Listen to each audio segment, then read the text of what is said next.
இன்று பேச்சுவார்த்தைக்கு அழைத்தார்கள்.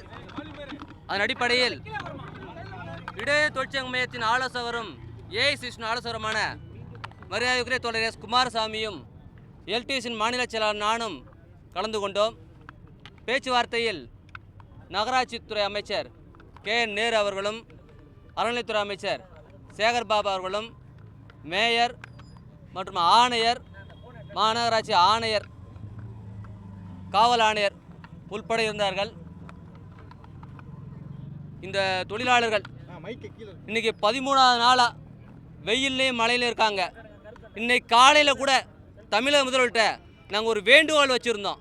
இந்த அரசுக்கு கெட்ட பேர் ஏற்படக்கூடாது, இந்த கான்ட்ராக்ட் மூலமாக அரசுக்கு கெட்ட பேர் ஏற்படுத்த வேண்டும் என சிலர் நினைக்கிறார்கள், அதற்கு இடம் கொடுக்காதீர்கள் என்ற கடிதத்தை கொடுத்திருந்தோம்.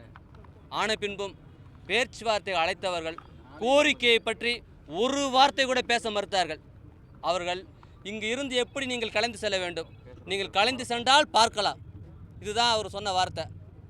அப்போ பேச்சுவார்த்தைக்கு அழைச்சன்ற பேரெல்லாம் பொய், அது பேச்சுவார்த்தையே கிடையாது. எங்கள் கோரிக்கையை பற்றி பேசவே இல்லை.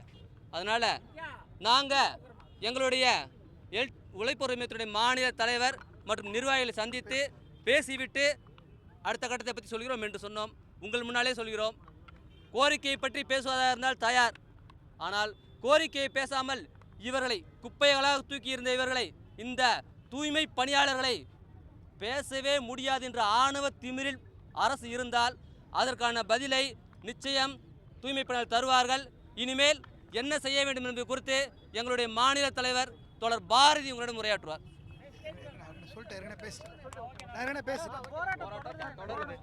போராட்டம் 100% தொடருது. தமிழ்நாடு முழுக்க 2 லட்சம் தூய்மை பணியாளர் இருக்காங்க. மாணவர் இளைஞர்கள் எல்லாரோட ஆதரவோட எங்கள் போராட்டம் உறுதியாக தொடர்கிறது. முதலமைச்சர் பேச்சுவார்த்தை நடத்தணும், முதல்வர் தலைமையில் தான் பேச்சுவார்த்தை நடத்தணும். எங்கள் கோரிக்கையை ஏற்று பண்ணாதான் அடுத்து பேச்சுவார்த்தை. நன்றி. அவங்களால முடிஞ்சா அப்புறப்படுத்த சொல்லுங்க, நாங்கள் நிற்கிறோம். முடிஞ்சா அப்புறப்படுத்துங்க.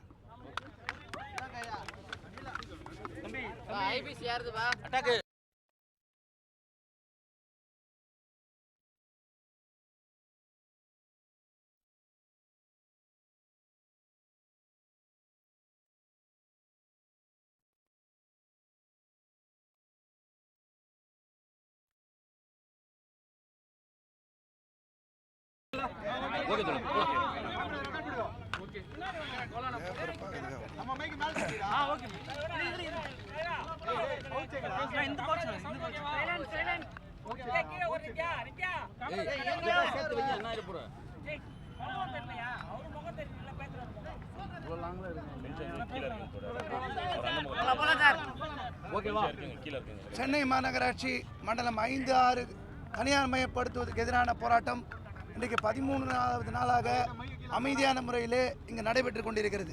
இந்த நேரத்திலே சென்னை மாநகராட்சி தமிழ்நாடு அரசு சார்பிலே இவர்களாகவே ஜோடித்து ஒரு மனுதாரரை நியமித்து இன்றைக்கு சென்னை உயர்நீதிமன்றத்தினுடைய தலைமை நீதிபதி முன்பு இன்றைக்கி 11வது வழக்காக இந்த இடத்திலே சட்டத்துக்கு புறம்பாக இருக்கிறார்கள்.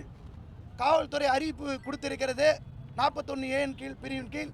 அதன்படி நடவடிக்கை எடுக்க வேண்டும் என இவர்கள் செட் செய்து, இவர்கள் ஏற்பாடு செய்து, இவர்கள் மூலமாக மனு தாக்கல் செய்யப்பட்டிருக்கிறது பொதுநல வழக்காக. எந்த பொதுமக்களும் புகார் தரல. ஏன் சம்பந்தப்பட்ட மனுதாரரும் புகார் தரல.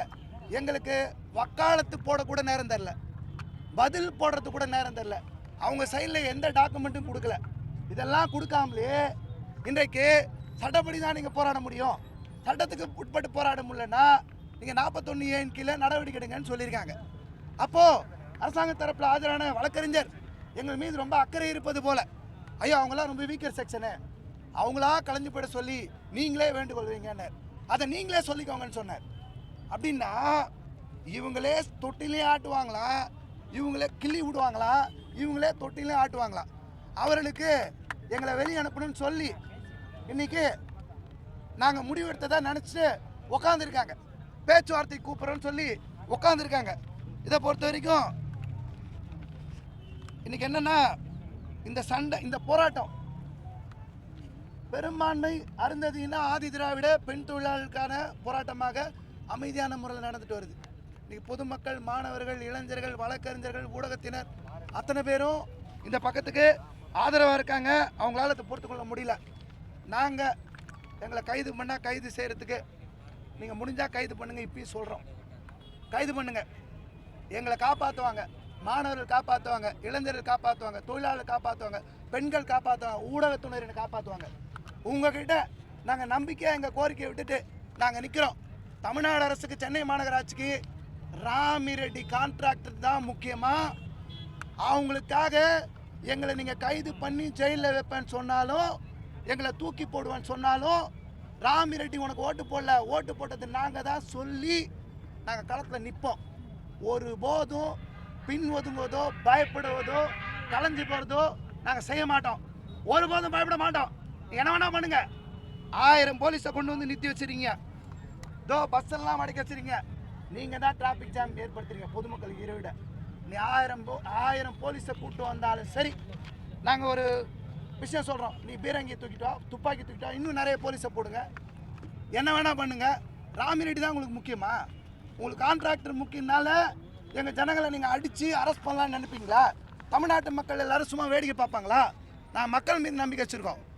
மக்கள் எங்களை சும்மா விட மாட்டாங்க, மக்கள் எங்களை அப்படியே கைவிட மாட்டாங்க, அனைத்து அரசியல் கட்சியினரும் கைவிட மாட்டாங்க, எங்களுக்காக நிற்பாங்க நம்பிக்கையில் நீதிக்கான போராட்டம் நடக்குது. இன்றைக்கி இன்னொரு வழக்கம் வந்தது. 45வது கோர்ட்டில் எங்கள் வழக்கு 46 ஐட்டமாக வந்தது. அவுட் சோர்சிங் வேணான்ற வழக்கை எங்கள் சங்க தரப்பில், உழைப்போர் உரிமை தரப்பில் மனுதாரரான நான் பாரதி என்ற பேரில் நீங்கள் வழக்கு தாக்கல் செஞ்சுருக்கோம். அந்த வழக்கில் தீர்ப்புக்காக ஒத்தி வைக்கப்பட்டிருக்கு. நடத்தி முடிச்சுட்டு வந்திருக்கோம். நடத்தி முடிச்சுட்டு வரும்போதே உள்ளே கூப்பிட்றதுக்கும், இங்கே பதட்டத்தை ஏற்படுத்துறதுக்கும், போலீஸ்காரங்களை கூப்பிட்டு எங்களை மிரட்டுறதுக்கும் உண்டான நடவடிக்கைகள் ஈடுபட்டுருக்காங்க. நாங்கள் அஞ்ச மாட்டோம். இவ்வளோ நாள் பேச்சுவார்த்தைக்கு வராதவங்க இன்னும் திடீர்னு வந்து எங்கள் மேலே பாசம், அக்கறை, எங்களை வெளியே அனுப்பணும்னா நீங்கள் இங்கேருந்து வெளியே போங்க. அவங்க கோர்ட்டில் சொல்கிறாங்க, நாங்களாக அவங்கள வந்து துரத்த மாட்டோம், எதுவும் பண்ண மாட்டோம், அவங்களா கொஞ்சம் போயிட்டு சொல்லுங்கள், நாங்கள் ரிக்வஸ்ட் பண்ணுறோம். தலைமை நீங்கள் சொன்னார், அவங்கக்கிட்ட நீங்கள் பேசிப்போங்க, அவங்ககிட்ட போய் நீங்கள் ரிக்வஸ்ட் பண்ணுங்கன்றார். ஆனால் ஒன்று, எங்களுக்கு எந்த வாய்ப்பும் தரல. கோர்ட்டில் எங்கள் தரப்பை சொல்வதற்கு எந்த வாய்ப்பும் தராமலே எங்களை கொண்டு வரணும்னு பார்க்குறாங்க. நாங்கள் வந்து போலீஸ் இங்கே எதாவது அரெஸ்ட் பண்ணாங்கன்னா, ஏதாவது நடவடிக்கை எடுத்தாங்கன்னா, இங்கே உள்ள பெண் தொழிலாளர்களுக்கு உயிருக்கு ஆபத்தோ உடலுக்கு ஆபத்தோ ஏற்பட்டால் இந்த சென்னை மாநகராட்சியினுடைய ஆணையர், இங்கே இருக்கக்கூடிய அமைச்சர் சேகர்பாபு அவர்கள், மேயர் அவர்கள், துணை மேயர் அவர்கள், இங்கே போலீஸ் டிபார்ட்மெண்ட்டில் யார் யார் உயர் அதிகாரிகள் இருக்காங்களோ அத்தனை பேர் இதுக்கு பொறுப்பு. நீங்கள் ஏதாவது பண்ணி ஏதாவது நடந்துச்சுன்னா நீங்கள் தான் பொறுப்பு.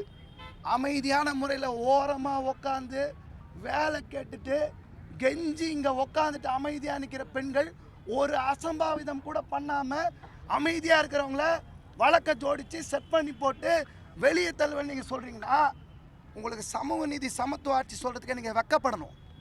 நீங்கள் ஒன்று பண்ணுங்கள், தயவு செஞ்சு பெருநகர சென்னை மாநகராட்சி கிரேட்டர் சென்னை கார்பரேஷன் போர்டு எடுத்துருங்க. ராம்கி என்விரோ சொல்யூஷன் அப்படின்னு பேரை வைங்க, அர்பேசர் சுமித்னு பேரை வைங்க. 7 மண்டலத்தில் 3 மண்டலத்தில் அவங்களுக்கு கொடுத்துட்டீங்கன்னு பெருமையாக பேசுகிறீங்க. எங்ககிட்ட இருந்தால் இந்த சலுகை இருக்காது, அவங்கக்கிட்ட போனால் எல்லா சலுகையும் கிடைக்கிறீங்க, வெக்கமே இல்லாமல் சொல்கிறீங்க. தயவு செஞ்சு இந்த பேரை மாத்திர வேண்டுகோளை தமிழ்நாடு அரசுக்கு நான் முன்வைக்கிறேன். எங்கள் சார்பாக பேரை மாற்றிருங்க தயவு செஞ்சு. அர்பேசர் சுமித் இது ஆஃபீஸு, இது தொழிலாளிகளுக்கு சொந்தம் இல்லை அப்படின்னு பேர் வச்சுருங்க. இறுதியாக ஒரு விஷயம் மட்டும் நான் சொல்லிக்கிறேன். தமிழ்நாடு முதல்வருடைய தந்தை மாண்பு முன்னாள் முதல்வர்கள் அவர் பராசக்தியில் ஒரு வசனம் எழுதியிருக்காரு.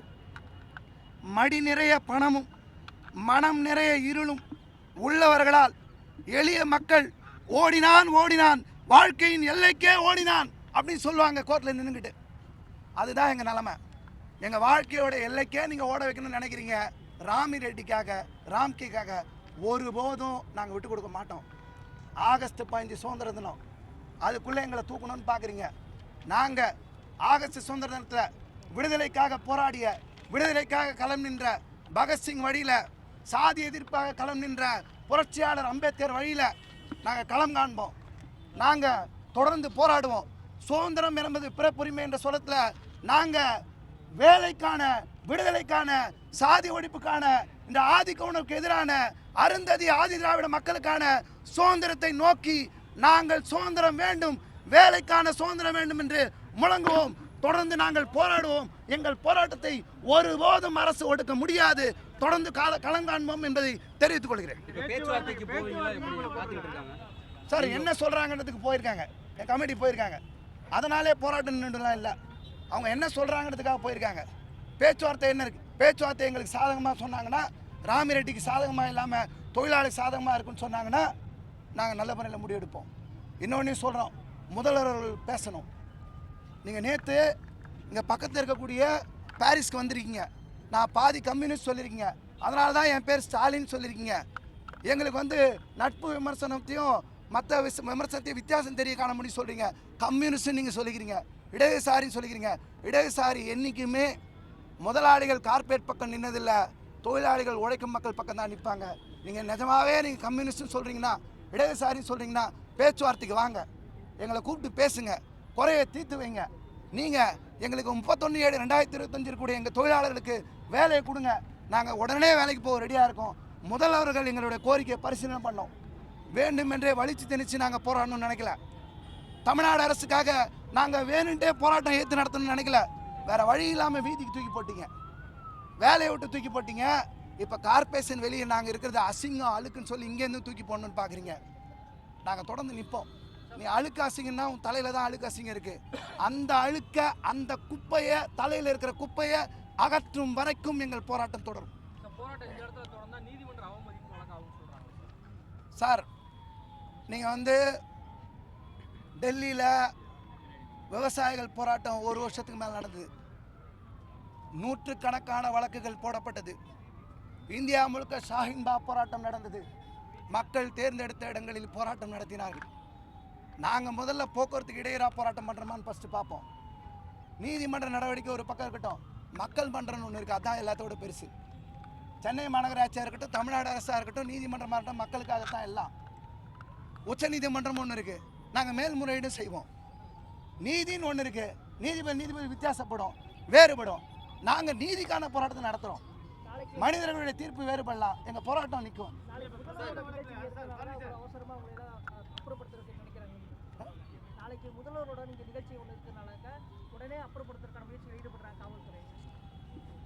இல்லை அப்படி நடத்துகிறாங்கன்னா அவங்ககிட்ட தப்பு இருக்குது. நாங்கள் நிற்போம், நாங்கள் சொல்கிறோமே, நாங்கள் இங்கே தான் இருப்போம். நீங்கள் கைது செய்யுங்க, அடுத்த கட்ட நடவடிக்கைலாம் நீங்கள் போங்க, உங்களால் என்ன முடியுதுன்றது நீங்கள் பாருங்கள். எங்களால் என்ன முடியுதுன்னு பார்க்குறோம். உங்களை நம்பி இருக்கோம், நீங்களாம் இங்கே தானே இருக்கீங்க. எங்களை அடித்தாலும் வச்சாலும் தூக்கி போட்டாலும் குத்துனாலும் வெட்டினாலும் நீங்கள் இருப்பீங்கள்ல. ஊடகத்தை பொதுமக்களை நாங்கள் நம்புவோம்ல, உங்களெல்லாம் நம்பி தான் நாங்கள் களம் நிற்கிறோம். எங்கள் நம்பிக்கையை வீணடிக்காமல் இருப்பீங்க நாங்கள் நம்புகிறோம். உங்கள் மீது நம்பிக்கை வைத்து நான் களத்தில் நிற்கிறோம். வழக்கு தொடர்ந்த தேன்மொழி என்பவர்கள் திமுககாரா இல்லை போலீஸ் சைட்லேருந்து போட்டதா, யார் மேலே உங்களோட குற்றச்சாட்டு? சார் ஒருத்தர் கேஸை போடுறாங்க. இங்கே இருக்கிற வீடியோ இருக்குல்ல, கிட்டத்தட்ட ஒரு 20 பக்கத்துக்கு இங்கே யார் யாரெல்லாம் என்ன பேசுனாங்கன்னு டிரான்ஸ்லேஷனோட வச்சுருக்காங்க. பேப்பர் புகைப்படம்னு 20 பக்கத்துக்கு வச்சுருக்காங்க. யாராவது ஒரு பொதுமக்கள் இங்கே ரோட்டில் உட்காந்து இங்கேயே தங்கி தூங்கி எழுந்து வீடியோ இருக்குன்னு மேலேருந்து என்ன கேமராவில் வீடியோ எடுத்திருப்பாங்களா, ஃபோட்டோ எடுத்திருப்பாங்களா? நீங்களே சொல்லுங்கள். ஒரு 40 பக்கத்துக்கு வீடியோவும் ஃபோட்டோவும் எடுத்து போட்டால் யார் போட முடியும்? அப்புறம் யார் யார் என்ன பேசுனாங்க டிரான்ஸ்லேஷன் நீங்கள் முதல்ல போடுவீங்களா? ஒரு ஊடகத்துறையினர் நீங்கள் போயிட்டு டிரான்ஸ்லேஷன் பண்ணி இவர் இதை பேசுனார், அவர் இதை பேசுகிறார். இதை போலீஸை தவிர, உளவுத்துறையை தவிர வேறு யாரும் செய்ய முடியாது. பார்த்த மாத்திரத்தில் இது போலீஸ்காரங்களும் கார்பரேஷனும் கவர்மெண்ட்டு செட் பண்ண வழக்குன்றதை நீங்கள் ஆவணங்கள் மூலமாக தெரிஞ்சுக்க முடியும். அதனால தான் உறுதிப்பட சொல்கிறோம், இது அவங்க போட்ட வழக்கு தான். சரி, அவங்க வழக்கு போட்டோம், அடுத்து செய்யட்டும். நான் ரோட்டில் கூட தான் நிறுத்திட்டாங்க, ஓடிட்டோமா? இப்போ உங்களுக்கு நிறைய கட்சிகள் ஆதரவு இருக்குது, மாணவர்கள் ஆதரவு கொடுத்துருக்காங்க, இதெல்லாம் நீதிமன்றத்தில் முன்வச்சிருக்காங்க. பேசவே விடலையே சார். நாங்கள் தான் எங்களுக்கு பதிலுரை போடணும்னு கேட்குறோம், வக்காலத்து போடணும், கவுண்டர் போடணும், டாக்குமெண்ட் போடணும்னு கேட்குறோம், விடலையே. அவங்க டக்கு டக்குன்னு அவசரமாலாம் முடிச்சிருக்காங்க, எங்களுக்கு எல்லா வாய்ப்பும் வழங்கலையே. அரசு சார்பில் இருந்தோ இல்லை காவல்துறை சார்பில் இருந்தோ சேப்பாக்கத்துலையோ இல்லை வேறு இடம் தரோம் அங்கே போய் போட்டு நடத்திங்கன்னு உங்களுக்கு ஏதாவது உத்தரவு கொடுக்குறாங்களா? இல்லை என்ன சொல்கிறாங்க அரசு தரப்பில் இருந்து? இல்லை, இது வரைக்கும் வெளியோ இது வரைக்கும் அவங்க எதுவும் பேசலை. நீதிமன்றத்தில் அந்த மாதிரி சொல்ல, கோர்ட்டு தீர்ப்பில் ஒன்று சொல்கிறாங்க, அனுமதிக்கப்பட்ட இடத்துல போராடலாம்னு சொல்கிறாங்க. ஒருவேளை மண்டபத்திலே அடைச்சி வச்சா அதற்கு அடுத்து என்ன பண்ணலான்னு இருக்கீங்க? ஒருவேளை வேற ஒரு இடத்துல அடைச்சி வச்சு இங்கேருந்து வலுக்கட்டாயமாக பேருந்து அடைச்சி சென்று ஒரு இடத்துல அடைச்சி தான் அடுத்த கட்டமாக திருப்பி வருவோம். வருவோம், ஓட மாட்டோம், வீட்டுக்கு போக மாட்டோம். அப்பீல் போனால் உச்சநீதிமன்றம் தான் போக முடியும். டிவிஷன் பெஞ்சுனா விரைவில் போகும் சார். இப்போ தான் போராட்டத்தில் இருக்கோம், பேச்சுவார்த்தை இருக்கோம். நாங்கள் அடுத்தடுத்து முடிவு எடுக்கணும்ல. எவ்வளோ கஷ்டங்களை தாண்டி இந்த 13 நாளில் இருக்கோம், எவ்வளோ அழுத்தங்களை தாண்டி இருக்கோம், எவ்வளோ மிரட்டல்கள் தாண்டி இருக்கோம், எல்லாத்தையும் தாண்டி நாங்கள் நிற்கிறோம். எங்களுக்கு நேரம் ஆசுவாசப்படுத்தி அடுத்தடுத்து போவோம். அதெல்லாம் தாண்டி இந்த பக்கம் களத்தில் நிற்போம் சார். 13 நாள் ஒரே இடத்துல தொடர்ந்து இருக்கிறோம். போலீஸ்காரங்க பேசுகிறாங்க, மாநகராட்சி பேசுகிறாங்க, எல்லா சைட்லேயும் முடியாது முடியாது நீ போன்றாங்க, ராமிரெட்டிக்கு சாதகமாக நிற்கிறாங்க. அதெல்லாம் தாண்டி களத்தில் நிற்கிறதுன்றது இந்த சமூகத்தில் முடியாது முடியாதுன்னு சொல்கிறத முடியும்னு சொல்லி நிற்கிறேன்னா ஆழ்ந்த நம்பிக்கையை மக்கள் மேலே வச்சுருக்கோம். சார், இப்போ திமுக எதிர்க்கட்சியாக இருக்கும்போது ஆயிரக்கணக்கான போராட்டத்தை முன்னெடுக்கிறாங்க. ஆனால் ஆளுங்கட்சியாக வந்தால் எந்த ஒரு போராட்டத்தையும் செவி சாய்க்க மாட்டாங்க. என்ன காரணம்? இல்லை, நாங்கள் ஒன்று சொல்கிறோம். நீங்கள் திமுக தயவு செஞ்சு தேர்தல் வாக்குறுதியில் அடுத்த தடவை தயவு செஞ்சு சொல்கிறதுக்கு மட்டும் வந்துடாதீங்க. நாங்கள் உங்களை எல்லா பணி நிரந்தரப்படுத்துவோம், எங்களை ஆட்சி கொண்டு வாங்க, தேர்தல் வாக்குறுதியை முடிச்சிடுவோம், எங்களுக்கு 5 வருஷம் பத்தலை, பேலன்ஸ் வந்தால் நாங்கள் எல்லாத்தையும் முடிச்சிடுவோம், தயவு செஞ்சு கொடுக்காதீங்க. நாங்கள் இந்த தேர்தல் வாக்குறுதியை கேட்கறனால தான் இந்த நிலைமையில் இருக்கோம். முதலமைச்சரோட வாக்குறுதி கேட்கறனால தான் எங்கள் நடுத்தேர்தலில் நாங்கள் நிற்கிறோம். அவரோட கடிதத்தால் தான் நாங்கள் நிற்கிறோம். அடுத்த தயவு செஞ்சு கடிதமும் கொடுக்காதீங்க, தேர்தல் வாக்குறுதி கொடுக்காதீங்க. அப்படி கொடுக்கறதுக்கு நீங்கள் தகுதி இழந்தவளா மாறிங்க. எங்கள் கோரிக்கையை நிறைவேற்றலாம். கூலி படத்தோட ரிவ்யூ போட்டிருக்காரு. இங்கே ஒரு பெரிய மக்கள் பிரச்சனை போயிருக்கு. ஆனால் இது சம்மந்தமாக இதே பேசாமல் கூலி படத்தோட ரிவ்யூ போட்டிருக்காரு. சார், படத்துக்கு போனால் காசு வரும் சார். படத்தில் எதுனா பண்ணால் காசு வரும். அடுத்த 2-3 படங்களை ப்ரொடியூஸ் பண்ண கூட கொடுப்பாங்க. நாங்கள் என்ன சார் கொடுப்போம்? உடம்புல வேர்வை ரத்தம் தான் எங்கள் தொழிலாளி கொடுப்பாங்க, எங்கள் சங்க தொழிலாளி. எங்கள் ஜனங்கிட்ட என்ன சார் இருக்குது? ரத்த உழைப்பு இருக்குது, ஓட்டு இருக்குது. அதை வச்சு பெரிய ஆளுங்க நல்லா சம்பாதிக்கலாம். தேட்டரில் போய் கை தட்டினா ஃபஸ்ட்டு ஷோவில் நல்லா சம்பாதிச்சு போகலாம். அவங்களாம் வாழணும் சார், ப்ரொடியூசர் வாழணும், பெரிய பெரிய நடிகர்கள் வாழணும் சார். அதுக்கு தானே சார் முக்கியத்துவம் கொடுப்பாங்க. எங்களை மாதிரி ஆளுங்களா சார் முக்கியத்துவம் கொடுப்பாங்க? ஒன்று பண்ணுவாங்க சார், எங்களை மாதிரி நடித்தா நல்லா கலெக்ஷன் ஆகும், கடைசி படம் ஒரு 50 கோடி வசூல் ஆகணும் வேணா நடிப்பாங்க சார். சார், இப்போ சேகர் பாபோட தலையீடுகள் அதிகமாக இருக்குது. அவருக்கும் துறைக்கும் சம்மந்தமே இல்லை. ஏன் சார் அவர் தலையிடுறாரு? அவர் தலையிடுறதை நீங்கள் அவங்க கிட்ட கேட்டால் உங்களுக்கு எப்படி பதில் சொல்லுவாங்க உங்களுக்கே தெரியும். உங்களுக்கு எவ்வளோ மரியாதையாக சொல்லுவாங்கன்னு உங்களுக்கே தெரியும். உங்களுக்கே தெரியும் நாங்கள் நினைக்கிறோம். எந்த தலையீடு வந்தாலும் நாங்கள் ஒன்றா தான் நிற்போம்.